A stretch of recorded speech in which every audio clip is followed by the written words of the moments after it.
Hi മക്കളെ, plus 1 കേസിൽ വളരെ ഇമ്പോർട്ടന്റ് ആയിട്ടുള്ള വളരെ വെയിറ്റേജ് കൂടിയ ന്യൂമറിക്കൽ പ്രോബ്ലംസ് ഏറ്റവും കൂടുതൽ ചോദിക്കുന്ന ഒരുപാട് ടോപ്പിക്സും കൊണ്ടുവന്ന് പഠിക്കാനുള്ള കിടിലനായിട്ടുള്ള വെയിറ്റേജ് കൂടിയ വളരെ വലിയ ഒരു ചാപ്റ്റർ ആണ് ഇക്വിലിബ്രിയം.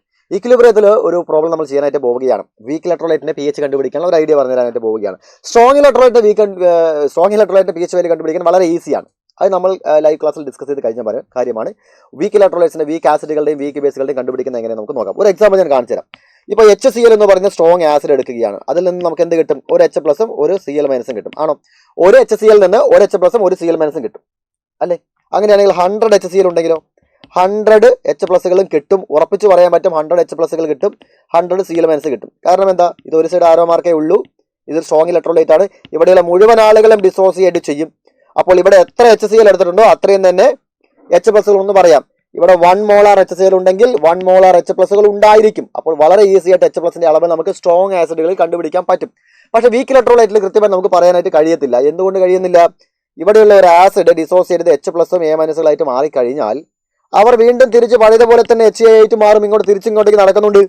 അപ്പോൾ ഇവിടെ നിന്ന് അങ്ങോട്ടേക്ക് മാത്രമല്ല അവിടെ നിന്ന് ഇങ്ങോട്ടേക്ക് നടക്കുന്നത് കൊണ്ട് കുറേ ആളുകൾ ഡിസോസിയേറ്റ് ചെയ്യുന്നു, കുറേ ആളുകൾ ഡിസോസിയേറ്റ് ചെയ്യാതെ കിടക്കുന്നു. ഒരു എക്സാമ്പിൾ പറയുകയാണെങ്കിൽ ഒരു 100 ആണ് വിചാരിക്കുക. ഇതിന്റെ കോൺസെൻട്രേഷൻ HA ഒരു 100 ഉണ്ടെങ്കിൽ അതിലൊരു 70 പേര് മാത്രമേ ഡിസോസിയേറ്റ് ചെയ്യുന്നുള്ളൂ. 70 പേര് ഡിസോസിയേറ്റ് ചെയ്താൽ നമുക്ക് ഇവിടെ 70 H പ്ലസുകളും കിട്ടും, 70 A മൈനസുകളും കിട്ടും. ബാക്കി 30 ആളുകൾ ഡിസോസിയേറ്റ് ചെയ്യാതെ കിടക്കുന്നുണ്ട്. ഇക്വിലിബ്രിയത്തിൽ H പ്ലസുകളും A മൈനസുകളും മാത്രമാണോ ഉണ്ടായിരിക്കുക? അല്ല, HA കൂടെ ഉണ്ടായിരിക്കും. മുഴുവൻ ആളുകളും ഡിസോസിയേറ്റ് ചെയ്തിട്ടുണ്ടായിരിക്കില്ല. കുറെ ആളുകൾ ഡിസോസിയേറ്റ് ചെയ്യാതെ കിടക്കുന്നുണ്ടായിരിക്കും. അപ്പൊ എത്ര ആളുകൾ ഡിസോസിയേറ്റ് ചെയ്തു അതിന്റെ അളവ് അറിഞ്ഞാൽ മാത്രമാണ് നമുക്ക് H പ്ലസിന്റെ അളവ് പറയാൻ പറ്റുള്ളൂ. അവിടെയാണ് ഡിഗ്രി ഓഫ് ഡിസോസിയേഷൻ എന്ന് പറയുന്ന ആൽഫയുടെ ആവശ്യം വരുന്നത്. നമുക്ക് നോക്കാം. ഇത് എഴുതിയിരിക്കുന്ന ഒരു വീക്ക് ആസിഡ് ആണ്. HA എന്ന് പറയുന്ന H പ്ലസും A മൈനസ് ആയിട്ട് മാറുകയാണ്. തിരിച്ച് വീണ്ടും പഴയതുപോലെ HA ആയിട്ട് മാറുന്നുണ്ട്. ഈ ഒരു റിയാക്ഷൻ ആരംഭിക്കുന്ന ഘട്ടത്തിൽ ഇനീഷ്യൽ സ്റ്റേജിൽ HAയുടെ കോൺസെൻട്രേഷൻ 100 ആണെന്ന് വിചാരിക്കുക. റെഡി? 100 ആണെന്ന് വിചാരിക്കുക. അപ്പോൾ അവിടെ H പ്ലസിന്റെ അളവുണ്ടോ? ഇല്ല. A മൈനസിന്റെ അളവുണ്ടോ? ഇല്ല. ഇതൊക്കെ കെമിക്കൽ റിയാക്ഷൻ ആരംഭിക്കുമ്പോൾ ഇതൊക്കെ സീറോ അല്ലേ? റെഡി? ഇനി ഫൈനൽ സ്റ്റേജ് എടുക്കുകയാണെങ്കിൽ ഇക്വിലിബ്രിയത്തിൽ എത്തുന്ന സമയത്ത് ഞാൻ പറയുകയാണ്, ഈ 100 എന്ന് പറയുന്നതിൽ നിന്ന് ഒരു 70% ആളുകൾ എന്ത് ചെയ്തു? 100ന്റെ 70 ആളുകൾ മാത്രം, 100ൽ 70 പേര് മാത്രം ഡിസോസിയേറ്റ് ചെയ്തു. അപ്പൊ 70 പേര് ഡിസോസിയേറ്റ് ചെയ്താൽ നമുക്ക് അവിടെ 70 H പ്ലസുകളും 70 A മൈനസുകൾ കിട്ടും. ശരിയല്ലേ? ബാക്കി 100 - 70 എന്ന് പറയുന്ന 30 ആളുകൾ ഡിസോസിയേറ്റ് ചെയ്യാതെ കിടക്കണം. അപ്പൊ ഡിസോസിയേറ്റ് ചെയ്യാതെ കിടക്കുന്ന ആളുകളുടെ അളവ് 30 ആണ്. ഡിസോസിയേറ്റ് ചെയ്തപ്പോൾ കിട്ടിയ H പ്ലസിന്റെ അളവ് 70ഉം A മൈനസിന്റെ അളവ് 70ഉമാണ് അല്ലേ? ഇതിന് നമുക്ക് ഒരു ലെറ്റർ വെച്ചുകൊണ്ട് റെപ്രസെന്റ് ചെയ്യാൻ നോക്കുക. കെമിക്കൽ റിയാക്ഷൻ ആരംഭിക്കുന്ന സമയത്ത് HAയുടെ കോൺസെൻട്രേഷൻ C ആണ്. C ആണ്. ഫുള്ളാണ്. അവിടെ H പ്ലസുകൾ ഉണ്ടോ? ഇല്ല, 0. അവിടെ A മൈനസുകൾ ഉണ്ടോ? ഇല്ല, 0. റെഡിയല്ലേ? ഇനി ഫൈനൽ സ്റ്റേജിൽ എടുക്കുകയാണെങ്കിൽ ഈ C എന്ന് പറയുന്ന ഫുൾ കോൺസെൻട്രേഷൻ ഇല്ലേ, ഈ C എന്ന് പറയുന്നതിന്റെ 70% ഡിസോസിയേറ്റ് ചെയ്തു. ബാക്കി 30% ഡിസോസിയേറ്റ് ചെയ്തിട്ടില്ല എന്നല്ലേ ഞാൻ പറഞ്ഞത്. അപ്പോൾ സിയുടെ 70% എന്ന് പറഞ്ഞാൽ സിയുടെ ആൽഫ പോർഷൻ എന്ത് ചെയ്തു? ഡിസോസിയേറ്റ് ചെയ്തു. അപ്പോൾ C ആൽഫ എന്ന് പറയുന്ന H പ്ലസുകളും C ആൽഫ എന്ന് പറയുന്ന A മൈനസുകളും കിട്ടി.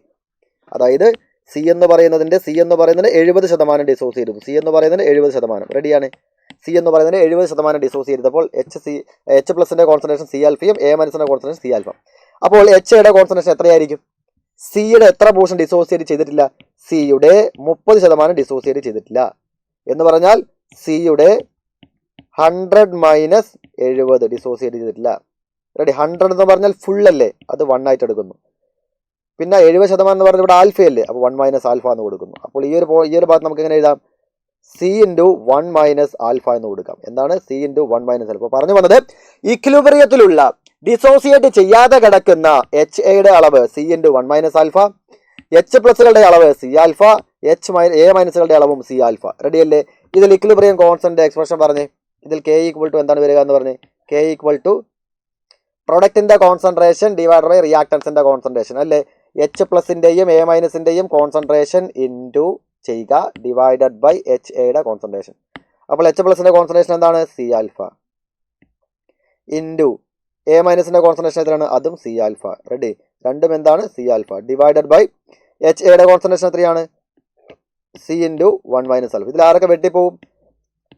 സിയും വെട്ടിപ്പോയി. ബാക്കി C alpha square divided by 1 minus alpha.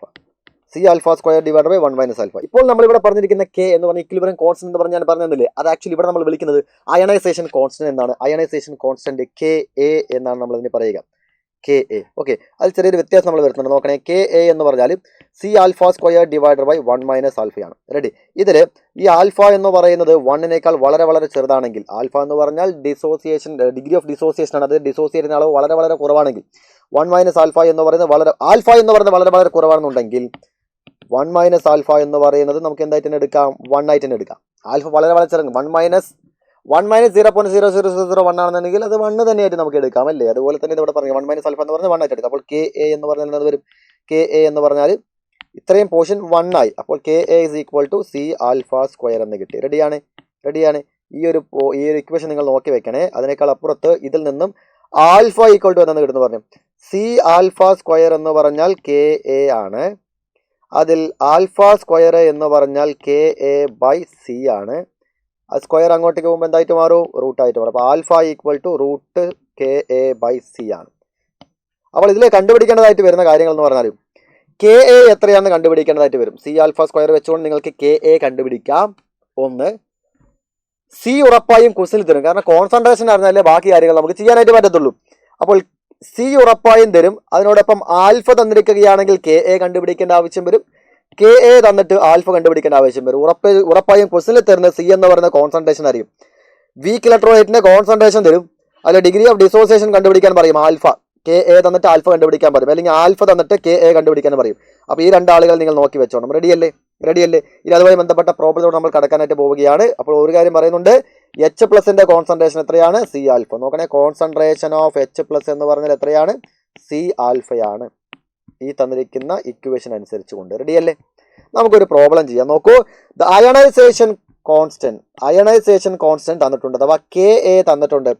4.5 × 10⁻⁻⁴ തന്നിട്ടുണ്ട്. പി എച്ച് വാല്യൂ കണ്ടുപിടിക്കാൻ പറഞ്ഞിരിക്കുക. ഒരു നൈട്രോസ് ആസിഡിന്റെ വീക്ക് ഇലക്ട്രോലൈറ്റ് ആണ് ഇത്.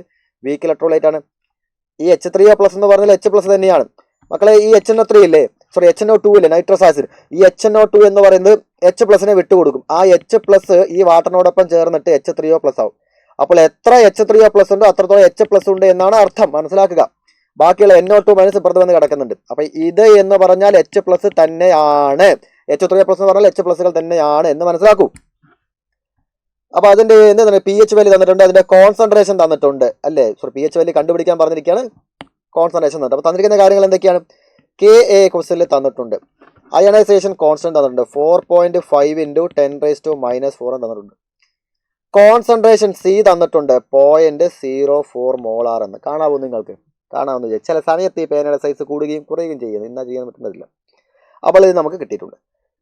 ഇനി നമുക്ക് അറിഞ്ഞിരിക്കേണ്ട കാര്യം എന്ന് പറയുന്നത് എച്ച് പ്ലസിന്റെ കോൺസെൻട്രേഷൻ, അല്ലേ? ഇവിടെയുള്ള ഈ എച്ച് പ്ലസിന്റെ കോൺസെൻട്രേഷൻ അറിഞ്ഞാലല്ലേ നമുക്ക് പി എച്ച് കണ്ടുപിടിക്കാനായിട്ട് പറ്റൂ. കാരണം എന്താ, പി എച്ച് എന്ന് പറഞ്ഞാൽ negative log concentration of H plus ആണ്. അപ്പോൾ എച്ച് പ്ലസിന്റെ അളവ് അറിയണം, അഥവാ ഇവന്റെ കോൺസെൻട്രേഷൻ അറിയണം. ഇവന്റെ കോൺസെൻട്രേഷൻ എന്ന് പറഞ്ഞാൽ എങ്ങനെയാണ് നമ്മൾ എഴുതുന്നുണ്ടായിരിക്കുക? കെമിക്കൽ റിയാക്ഷൻ ആരംഭിക്കുന്ന സമയത്ത് ഇവിടെ സി ആയിരുന്നു, ഇവിടെ 0 ആയിരുന്നു, അല്ലേ? ഇനീഷ്യൽ സ്റ്റേജിൽ ഇത് സി ആണ്, ഇത് 0 ആയിരുന്നു.